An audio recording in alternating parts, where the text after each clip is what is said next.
निष्ठता दिली. उद्या दुपारी चटई अंतर त्यावर बसून माझी सेवा कर. चटई सोडून मात्र कुठेही हलू नकोस. कोणी कितीही प्रलोभन दाखवले तरी उठायचं नाही. बिचारा नोबिता तयार झाला. मुलांची तयारी झाली आणि मग यांच्यातले चटईवर बसले आहेत मुलं. समोर स्वामी समर्थांचा फोटो आहे. पूजेसाठी तयारी सुरू केलेली आहे. सगळे समर्थची या सेवका वक्र पाहे असा सर्व भूमंडळी कोण आहे. इकरा मतलब क्या हुआ? जरा हमको बताओ. स्वामींच्या सेवेला वाकड्या नजरेने बघणारा कोणीच नाहीये असा त्याचा अर्थ आहे. ही तुझी फुले आणि हार. हा घे प्रसाद. पुरणपोळी व बेसनाचा लाडू. स्वामींचा आवडता प्रसाद आहे हा. पण बरं झालं बाईने सुनेच्या मम्मीने मुंजीचा बेत पुढे ढकलला. अचानक त्यांचं हृदय परिवर्तन कसं काय झालं कुणाच ठाऊक. टेकडीवाले बाबांनी काय चमत्कार केला. त्या सांगत होत्या नोबिताचे टक्कल करायला जो नावी आला त्याचं गाढवात रूपांतर केलं टेकडीवाल्या बाबांनी. काय नावी दादा गाढव झाले. हो ना. त्यांनी शापवाणीच भयंकर उच्चारली ती खरी झाली. सुनियोच्या मम्मीला म्हणजे सज्जड दम भरला त्यांनी. मुंजीचं खूळ डोक्यातून काढून टाका. दुसऱ्यांचं टक्कल करून त्याला भिक्षा मागायला लावलं तर चिचुंद्री करीन म्हणाले. नाहीतर काय फाजीलपणा करतात नेहमी त्या. चिचुंद्री झाल्या असत्या तर शोभल्या असत्या पॉरेंची चिचुंद्री. पण न्हावी दादांना उगाच गाढव बनवलं. त्याने कोणाचं टक्कल केलं. तो न्हावी सुनियोच्या मम्मीला म्हणत होता नोबिताचं मी टक्कल केलं म्हणून. पण त्याचे केस तर त्याच्या डोक्यावर शाबूत आहे. मग टेकडीवाल्या बाबांना न्हाव्याचा राग का यावा. कारण त्याने टेकडीवाल्या बाबांचं टक्कल केलं. तो नोबिता आहे असं समजून. तो काय वेडा झाला आहे. त्याला नोबिताला ओळखता आलं नाही. वो गांव में नवा आया है. उसको नहीं पता नोबिता कौन है. खाली एड्रेस मालूम था आपका. सुन लो क्या मम्मी से. पण टेकडीवाल्या बाबांनी आधी टक्कल करून का घेतलं. हे लक्ष ठेव ना. ते कुठे शुद्धीत होते. ते समाधीत लीन होते. लीन असताना हा प्रकार घडला त्यांच्या घरी. तुमच्या घरी. पण टेकडीवाला बाबा हा नोबिता आहे असं कोणी सांगितलं नाव्याला. सांगा. अरे बोला. आम्ही सांगू शकत नाही. माहीत असून सुद्धा सांगणार नाही. नका सांगू. मी या समोर बालप्रेक्षकांना विचारते. सांगा मुलांना कोणी सांगितलं नावी दादांना टेकडीवाले बाबा हे नोबिता आहेत म्हणून. बोला.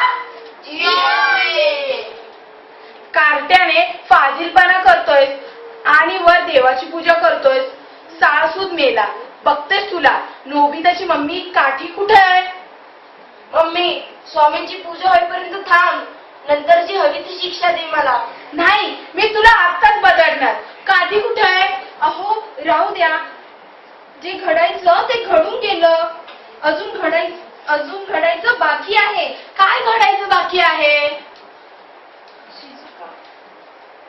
नोबिता मरणार. घडायचं बाकी आहे. त्याला टेकडीवाल्या बाबांनी नोबिताचं मरण घडायचं बाकी आहे. नोबिताचं मरण घडायचं बघून वाचन मग आठवण नाही. बाकी आहे. त्याला टेकडीवाल्या बाबांनी शाप दिलाय. तू 12 वाजता मरशील. काय. होय आई. मी यांच्यासाठी पाणी आणायला गेलो तर तिथे मला टेकडीवाले बाबा समाधिस्थ दिसले. पण ते तर इथे बाहेर बसले होते. मी सांगतो. न्हावी दादा जसे केस कापायला जायचे तसं त्यांची बॉडी हवेत ओढायची दुसऱ्या हवेत उडून दुसऱ्याकडे बसायची. शेवटी नावीदादांची नावीदादा कंटाळून झडप घातली व गच्च पकडून त्यांनी गोटा केला व वस्ताला तिथंच टाकून पळाले. मी पण खिडकीतून हे दृश्य बघून पळालो. मी चुकून तो वस्तारा उचलला. तेवढ्यात बाबा उठले. बाबांनी डोळे उघडले रागाने. विशाल, त्यांचे डोळे लाल लाल झाले होते. त्यांनी मला धरलं व शाप पाणी उच्चारले. आज दुपारी माझे मरण होणार आहे. नाही, तेव्हा काय झाले हे? माझा एकुलता एक मुलगा मरणार. बाबा, टेकडीवाले बाबा. आई ग, मला मार खायला लावलात. आता देवपूजा झाल्यानंतर मी तुम्हाला बदडवणार. शिजुका, तू उगाचच आईला सांगितलंस. ती बिचारी रडत गेली. ठीक आहे सुगी. चला, आपण जाऊन सगळ्यांनी तिला सांगूया स्वामींच्या दृष्टांविषयी. नोबिताला इथून हलता येणार नाही. 12 वाजत आले. नोबिता, पूजा सुरू कर. शांत चित्तेने समर्थांवर विश्वास ठेव. चला, आपण प्रार्थना सुरू करूया. नोबिताच्या दीर्घायुष्यासाठी देव स्वामी समर्था. नोबिता दीर्घायुष्य योग्य लाभू दे, हीच तुझ्या चरणी प्रार्थना. अय्यो, आमीन वेंकटरमण आमीन. ए लुंगी, चुकीचा बोलू नकोस, नाही तर वाजवेल तुझी पुंगी. आम्ही कृष्णात म्हणतात, आपल्यात नाही. चला, सगळ्यांनी डोळे मिटा व हात जोडा आणि म्हणा, गुरु ब्रह्मा गुरु विष्णू गुरुदेवो महेश्वरा गुरु साक्षात परब्रह्म तस्मै श्री गुरुवे नमः. श्री स्वामी समर्थाय नमो नमः. श्री स्वामी समर्थाय नमः. निःशंक हो, निर्भय हो मनारे. प्रचंड स्वामी बळ पाठीशी रे. अतर्क्य अवधूत हे स्मरण कामी. अशक्य ही शक्य करतील स्वामी. टिंग टिंग 12 वाजले. 12चे डोळे पडले. नोबिताला काही झालं